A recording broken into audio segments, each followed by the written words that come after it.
Like a lot of people, I've been watching season 4 of Bridgerton, and I'm also a big fan of Jane Austen. So I got started thinking about which characters and couples and storylines kind of match up and go together. Not saying that anything was directly inspired by Jane Austen's work or anything like that, because I think Bridgerton draws more from Regency romance tropes which come later. However, I got started thinking about, like, based on your favorite Bridgerton couple, which novel by Jane Austen should you try reading? And here's what I came up with. First and foremost, if you like Anthony and Kate, you should try reading Pride and Prejudice. This seems like the most obvious one, so let's just start here. Both of the relationships kind of get off on the wrong foot, with Anthony and Kate being very much at odds with each other for a good portion of the season and the novel, and the same is true of Elizabeth and Darcy.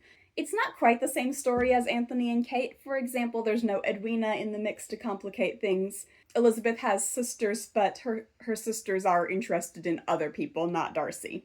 However, in both cases, it takes them a while to warm up to each other. Both stories also have a strong emphasis on sisterly relationships, although they're handled quite differently. The relationship between Lizzie and Jane, or between Lizzie and Lydia, is very, very different from the relationship between Kate and Edwina. Alright, moving on. Next, if you like John and Francesca as a couple, you might like Sense and Sensibility. I'm not going to comment yet on Francesca and Michaela or Michael because I haven't finished reading When He Was Wicked yet, and we haven't really seen that much of Francesca and Michaela's relationship on the show. But as far as her first love with John, I'm reminded so much of Sense and Sensibility, particularly in the show's portrayal of it in season 3. Like Francesca and John, Eleanor and Edward have kind of a steady, quiet romance that passionate younger sister Marianne just doesn't understand, but that seems to suit them pretty well.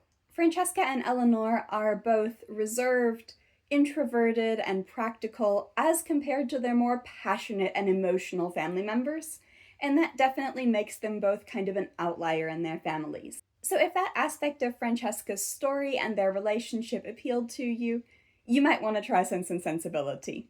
Third, if you're looking forward to Eloise and Philip, and if you like Eloise's character and the way that she's been portrayed in the show especially, you might like Emma.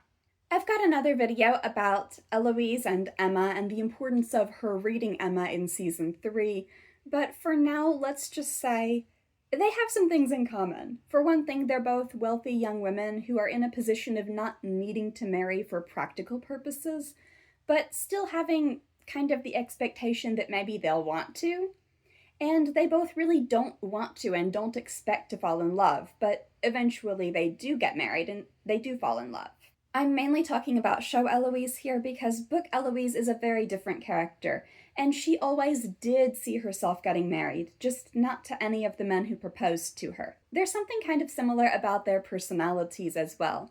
They're both well-meaning, but they have a tendency to think about themselves first and to not really consider other people's opinions or perspectives. And finally, Eloise writes letters to Philip for years before they consider getting married.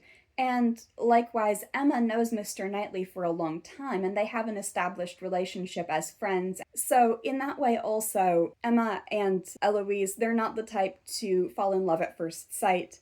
It takes some getting to know the person. When they do fall in love, it's to someone that they've known a long time and are already close to in some way. Up next, if your favorite Bridgerton couple is Daphne and Simon, you might want to try Northanger Abbey. Like Daphne, Catherine Morland is a young woman from a large family who's led kind of a sheltered life. Out in society for the first time, she meets a handsome stranger, Henry Tilney, and dances with him at a ball, and they're immediately just kind of swept off their feet, but there are some complications, mainly regarding his family. Like Simon, Henry Tilney's mother died young, and his father is not a great person, leading to some trauma and some conflict that then the couple has to work through. Not of the same sort at all.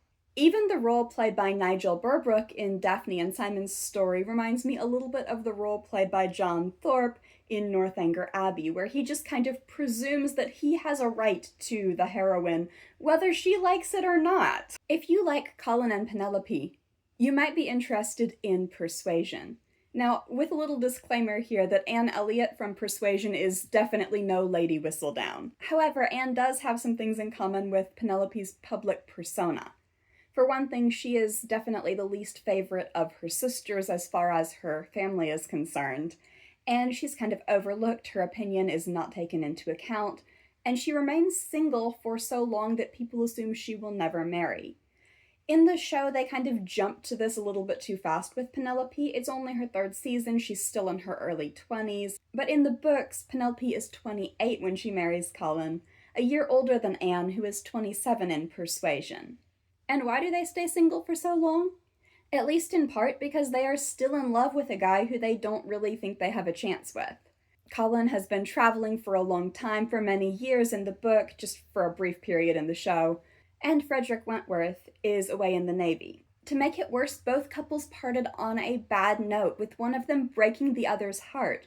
Although, of course, in Bridgerton, it was Colin who said he would never court Penelope Featherington, whereas in Persuasion, it's actually Anne who rejects Captain Wentworth. When they are reunited, though, they're drawn back together, and they realize that they have always had feelings for each other.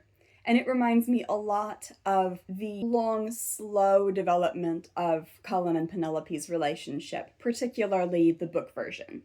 Finally, if you like Benedict and Sophie, maybe consider reading Mansfield Park. I know this might seem like a little bit of an odd choice, because Bridgerton Season 4 and Book 3 are essentially a Regency-era fairy tale. However, even though Mansfield Park is the darkest and most kind of gloomy of Jane Austen's novels, it does deal with some similar themes and ideas. You've got a female lead who was raised by distant relations who didn't really treat her like family or show her much affection. She's been raised not to expect a lot in life and taught to just kind of be a doormat. However, when it comes to things that really matter, she will stand up for herself, Fanny rejecting Henry Crawford, and Sophie refusing to be anybody's mistress, including Benedict's. I feel like there's a commonality there between them.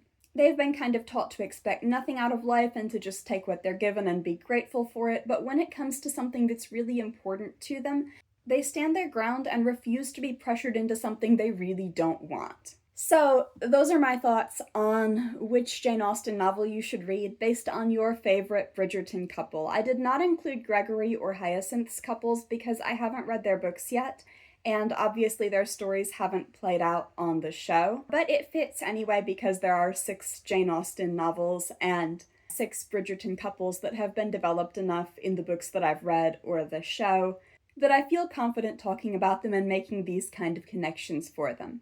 Anyway, I hope that you liked this. If you want to see more from me, be sure to subscribe, and I'll see you in the next video. Bye!